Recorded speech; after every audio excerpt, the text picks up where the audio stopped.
મિત્રો, વાર્તા સાંભળીને તમારા હોશ ઉડી જશે। મારું નામ માલતી છે અને હું નાની ઉંમરે વિધવા બની ગઈ છું। મારી ઉંમર 25 છે। હું દેખાવે યુવાન છું। મારા લગ્નને હજી 2 વર્ષ થયા છે ને મારા પતિ ગુજરી ગયા છે। મારા ઘરે મારા સાસુ સસરા હતા અને મારે 1 વર્ષનો દીકરો હતો। મને સહારો આપે એવું કોઈ ન હતું। હું સાવ એકલી પડી ગઈ હતી। એવામાં એક દિવસ મારા નણંદજીનો ફોન આવ્યો, ભાભી તમે ચિંતા ન કરશો, હું તમારા ભાણાને તમારી જોડે થોડા દિવસ મોકલું છું। એ તમને અને તમારા મારા દીકરાને સાચવશે। પછી મારી નણંદે ફોન મૂકી દીધો। બપોરના 11 વાગ્યા હશે ને દરવાજે ડોરબેલ વાગી। મારી સાસુએ દરવાજો ખોલ્યો તો મારો ભાણો આવ્યો હતો। ઘરના બધાએ ખુશીથી ભાણાને આવકારો આપ્યો। હું ભાણા માટે કિચનમાંથી ચા બનાવીને લાવી। ચા પીધા પછી હું તેને ઉપર એનો રૂમ બતાવવા લઈ ગઈ। ભાણાએ કહ્યું થેન્ક યુ। મેં કહ્યું આમાં થેન્ક યુ શાનું? એ તો મારી ફરજ છે। ભાણાને આવ્યા 3 દિવસ થઈ ગયા હતા। ભાણો મારી પાસે બેસવા આવતો ને કહેતો, મામી આમ અચાનક મામા ગુજરી ગયાની ઉપર મને આશ્વાસન આપવા લાગ્યો। હું બ્લેક સાડીમાં પણ સુંદર દેખાતી હતી। ભાણો મને અલગ નજરે જોતો રહેતો। એક દિવસ તો બોલ્યો, મામી તમે હજુ બીજા લગ્ન કરો તેવા સુંદર લાગો છો, તો તમે પછી કેમ હજુ સુધી વિચારતા નથી? ના ના ભાણા, બસ હવે તો આ જિંદગી આમ જ કાઢી નાખવી પડશે। મારો દીકરો છે ને મારો સહારો। અરે મામી હું પણ છું ને, તમે ચિંતા ના કરો, હમણાં હું અહીં જ છું, પણ આ તો તમે હજી એકદમ યુવાન છો એટલે કહ્યું।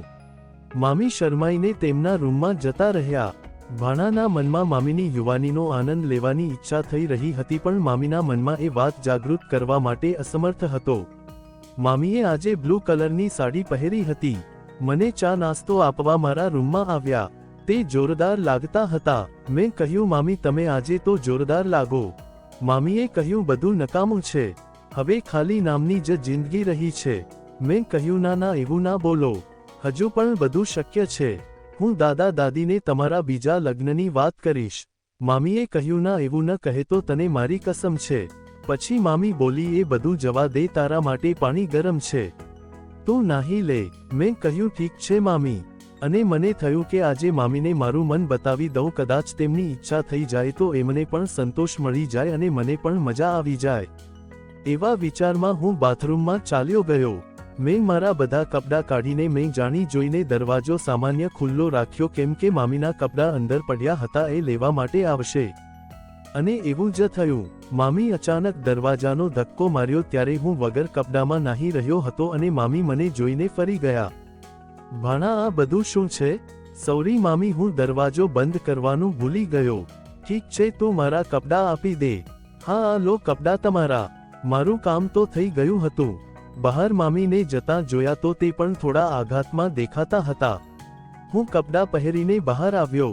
પછી મામીએ મને કહ્યું, શાકભાજી લેવા જાઉં છું, તારે આવવું હોય તો ચાલ।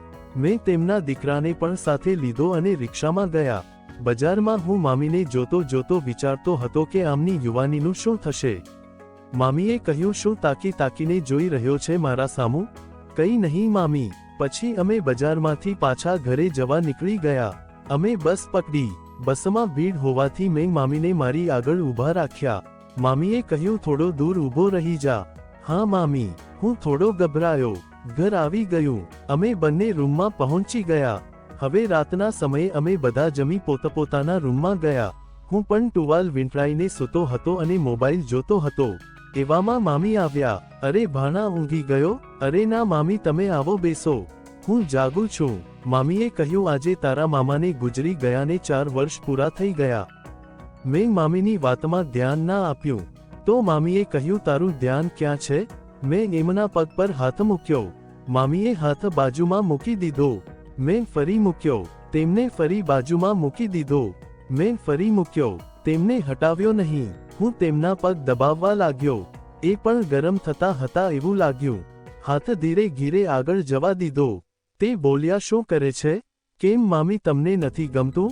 એવું નથી, પણ આ બધું યોગ્ય નથી। હું તમારું ટેન્શન દૂર કરવા માંગુ છું। પછી હું ઊભો થયો અને મામીને ગળે લગાવી। મામી ધક્કો મારીને મને દૂર કરી દીધો। રહેવા દે, છોડી દે, હું હવે ઊંઘવા જાઉં છું। હું ફરી ચોંટી ગયો। આ વખતે તે બોલ્યા નહીં, તે ઊંચા થઈ ગયા। હવે તે મને છોડવા માંગતા ન હતા. મામી મને જોઈ રહ્યા, પછી મેં રૂમાલને એમના હાથમાં આપ્યો. થોડીવાર પછી મામીએ કહ્યું, તારા મામા પછી પહેલીવાર મને તે આનંદ આપ્યો છે. આપણે આ રીતે રોજ મળીશું ને? હમણાં તો મને મૂકીને જતો નહીં. મારું ટેન્શન દૂર કરવા બદલ થેન્ક યુ. તમે ચિંતા ના કરો મામી, હું તમારી સાથે જ છું. આવી જ વાર્તા સાંભળવા માટે ચેનલને સબસ્ક્રાઇબ અને વિડીયોને લાઇક કરજો દોસ્તો. ધન્યવાદ.